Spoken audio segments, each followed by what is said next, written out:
Mahabubnagar bar association నూతన committee ఏర్పడింది. న్యాయవాదుల సంఘం అధ్యక్షునిగా అనంతరెడ్డి ఎన్నికయ్యారు. జిల్లా కేంద్రంలోని కోర్టు ప్రాంగణంలో బార్ అసోసియేషన్ భవనంలో పోలింగ్ ను అధికారి కొండయ్య నేతృత్వంలో నిర్వహించారు. ఉదయం 9 గంటల నుండి సాయంత్రం 4 గంటల వరకు ఓటింగ్ కొనసాగింది. అనంతరం ఓట్లను లెక్కించారు. మొత్తం 424 ఓట్లు ఉండగా 379 ఓట్లు మాత్రమే పోలయ్యాయి. అధ్యక్ష పదవికి అనంతరెడ్డి నరేందర్ గౌడ్ పోటీ పడ్డారు.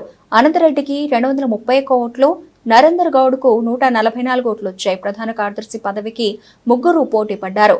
శ్రీధర్ రావుకు 163 ఓట్లు, నరసింహారెడ్డికి 123 ఓట్లు, విల్సన్ కు 89 ఓట్లు వచ్చాయి. సంయుక్త కార్యదర్శిగా నాగోజీ విజయం సాధించారు.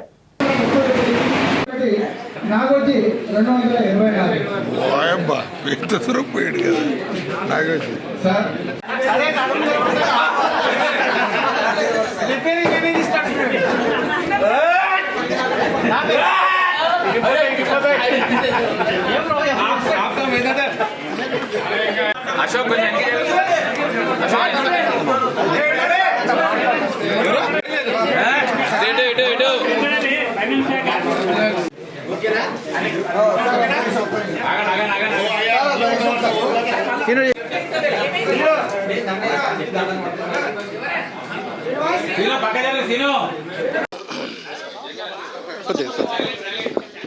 ఈరోజు మహబూబ్నగర్ బార్ అసోసియేషన్కి జరిగిన ఎన్నికల్లో నన్ను 5వసారి అత్యధిక మెజార్టీతో గెలిపించినటువంటి మా బార్ అసోసియేషన్ న్యాయవాదులందరికీ కూడా ధన్యవాదాలు తెలియజేస్తా ఉన్నా.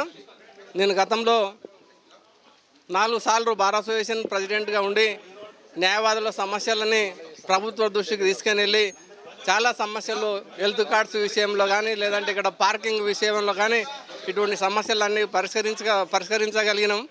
రాబో రోజుల్లో ఏదైతే రాష్ట్రంలో ఉండే అందరు న్యాయవాదులను కలుపుకొని జూనియర్ న్యాయవాదులకు స్టైఫండ్ విషయంలో కానీ ఇన్సూరెన్సుల విషయంలో కానీ ఇంకా హౌసింగ్ విషయంలో కానీ వీటన్నిటిని పరిష్కరించడానికి కృషి చేస్తానని తెలియజేస్తూ రాబో రోజుల్లో ఏ న్యాయవాదికి ఏ సమస్య వచ్చినా ముందుండి అదేవిధంగా న్యాయవాదుల రక్షణ చట్టం కొరకు కూడా నేను పోరాడి న్యాయవాద రక్షణ చట్టాన్ని తీసుకొచ్చే విధంగా ప్రయత్నం చేస్తానని అందరికీ న్యాయవాదులందరికీ ఈ నా విజయంలో సహకరించిన న్యాయవాదులందరికీ మిత్రులకు అదేవిధంగా శ్రేయోభిలాషులకు మీడియా మిత్రులందరికీ కూడా ధన్యవాదాలు తెలియజేస్తున్నాను.